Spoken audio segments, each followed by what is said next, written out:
ज्यांनी देशासाठी बलिदान दिले, त्याग केला, त्यांना मी विनम्र अभिवादन करते व आपल्या सर्वांना परत एकदा प्रजासत्ताक दिनाच्या हार्दिक हार्दिक शुभेच्छा देते।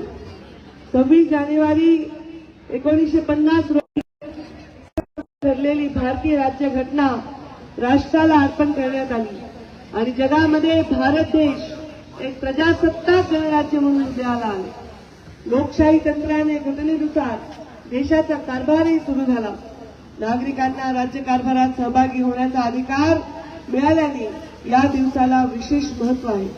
घटना समितीच्या मसुदा समितीचे अध्यक्ष भारतरत्न महामानव डॉक्टर बाबासाहेब आंबेडकर यांचे यासाठीचे अमूल्य योगदान आपण सदैव लक्षात ठेवू आणि त्यांच्यामुळे जगामध्ये भारतीय लोकशाही सर्वश्रेष्ठ ठरत आहे।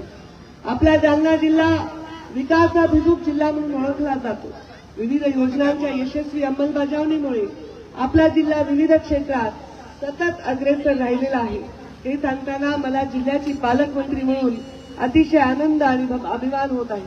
मुख्यमंत्री समृद्ध पंचायत राज अभियान अंतर्गत ग्रामविकास विभागाच्या वतीने या अभियानाची अंमलबजावणी करण्यात येत आहे आणि ग्रामीण भागातील स्थानिक स्वराज्य संस्थांना काम करणाऱ्या ग्रामपंचायती, पंचायत समिती, जिल्हा परिषदांना कामगिरीनुसार प्रोत्साहन देण्यासाठी हे अभियान सुरू आहे। मुख्यमंत्री बळीराजा पांढरण रस्ता योजना ही महाराष्ट्र शासनाची एक नवीन योजना आहे जी शेतकऱ्यांच्यासाठी शेत आणि पांढरण रस्त्यांच्यासाठी त्यांच्या समस्या सोडवण्यासाठी सुरू केलेली आहे।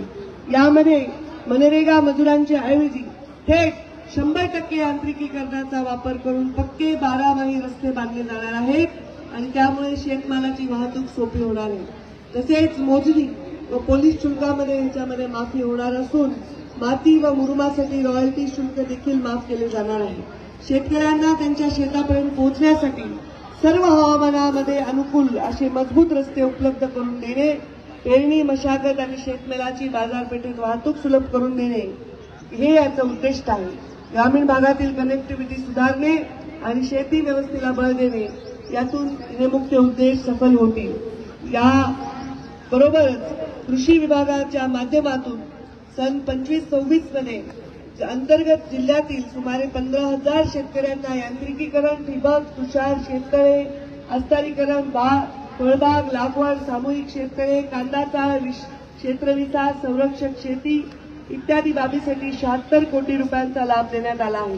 तसेच प्रधानमंत्री सूक्ष्म अन्न प्रक्रिया योजनेअंतर्गत 96 लाभार्थ्यांना 7 कोटी रुपयांचे कर्ज तसेच 2,69,00,000 रुपयांचे अनुदान देखील वितरित करण्यात आलेले आहे। शेतकऱ्यांसाठी विहीर दुरुस्ती व इतर लाभांसाठी डॉक्टर बाबासाहेब आंबेडकर कृषी स्वावलंबन योजना अंतर्गत 11 कोटी रुपये तर बिरसा मुंडा कृषी क्रांती योजनेअंतर्गत 30 लाख रुपये मंजूर करण्यात आलेले आहेत। जलयुक्त शिवार 2 अंतर्गत समावेश करण्यात आलेल्या 44 गावांमध्ये 1248 कामे पूर्ण झाली आहेत। गाळमुक्त धरण, गाळमुक्त शिवार आणि योजनेअंतर्गत सुमारे 5 लाख घनमीटर गाळ काढण्यात आलेला आहे। तसेच अमृत सरोवर अंतर्गत सर्व कामेही पूर्ण करण्यात आली आहेत।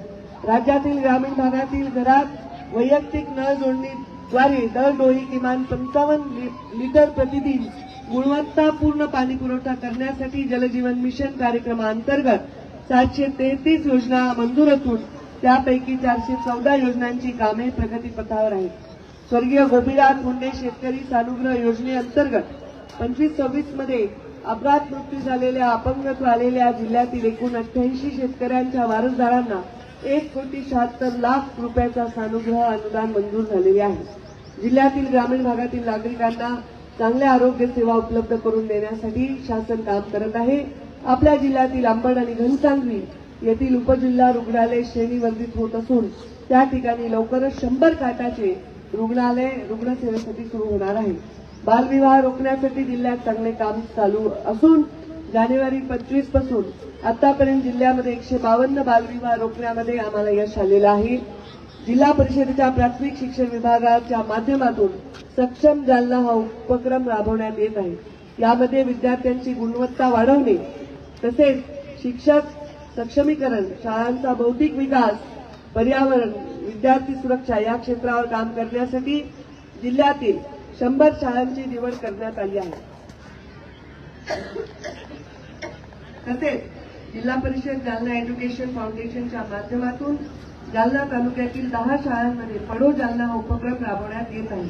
शाळांची गुणवत्ता वाढवण्यासाठी पीएमसी शाळा ही योजना सुरू करण्यात आलेली आहे। राज्य शासनाच्या अत्यंत महत्वाच्या क्रीडा विभागाच्या विकसित करण्यात येत असणाऱ्या जिल्हा क्रीडा संकुलाच्या पहिल्या टप्प्यातील सर्व विकास कामे पूर्ण झाली असून दुसऱ्या टप्प्यातील विकास कामे प्रगतीपथावर आहेत। तसेच जिल्ह्यातील तालुक्याच्या ठिकाणी अत्याधुनिक सुविधा असलेले तालुका क्रीडा संकुल विकसित करण्यात येत आहे। राज्यातील युवकांना शिक्षणानंतर प्रत्यक्ष कामाचे प्रशिक्षण देऊन त्यांना नोकरी मिळण्याची क्षमता वाढवण्यासाठी मुख्यमंत्री युवा प्रशिक्षण योजना सुरू आहे। यामध्ये 1650 बेरोजगार युवकांची शिकाऊ प्रशिक्षणार्थी म्हणून निवड करण्यात आली आहे। राष्ट्रीय पशुधन अभियानांतर्गत कुक्कुट पालनाचे 2, शेळी मेंढी पालनाचे 4 प्रकल्प जिल्ह्यात कार्यान्वित झाले आहेत। यामुळे ग्रामीण उद्योजकता विकास होत असून रोजगार व उत्पादन निर्मिती देखील होत आहे। जालना शहरातील मोकाट श्वानांची निर्बीजीकरण करून संख्या नियंत्रित करण्यासाठी निवारा केंद्रामध्ये जालना महानगरपालिकेतर्फे शेल्टर हाऊस उभारण्यात आलेले आहे। महानगरपालिकातर्फे सामनगाव येथे घनकचऱ्यावर शास्त्रोक्त पद्धतीने विल्हेवाट लावण्यासाठी design building finance operator transfer तत्वावर घनकचरा प्रकल्प कार्यान्वित करण्यात आला आहे। जालना शहरातील नागरिकांच्या स्वच्छतेच्या तक्रारी निकाली काढण्यासाठी महानगरपालिकेतर्फे माय जालना हे ॲप विकसित करण्यात आले आहे।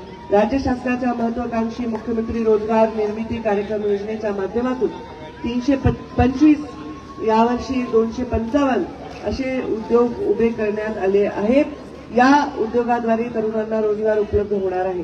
तसेच जिल्ह्यातील निर्यात श्रम उद्योगाची क्षमता वृद्धी ही फेब्रुवारी 2026 मध्ये इग्नाईट महा एक्सपोर्ट कन्व्हेन्शन या कार्यक्रमाचे आयोजन करण्यात येणार आहे।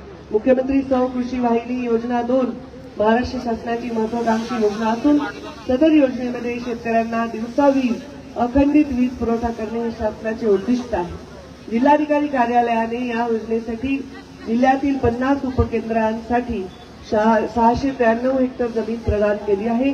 या योजनेअंतर्गत जालना जिल्ह्यात 17 ठिकाणी 84 मेगावॅट क्षमतेचे सौर ऊर्जा प्रकल्प कार्यान्वित करण्यात आलेले आहे।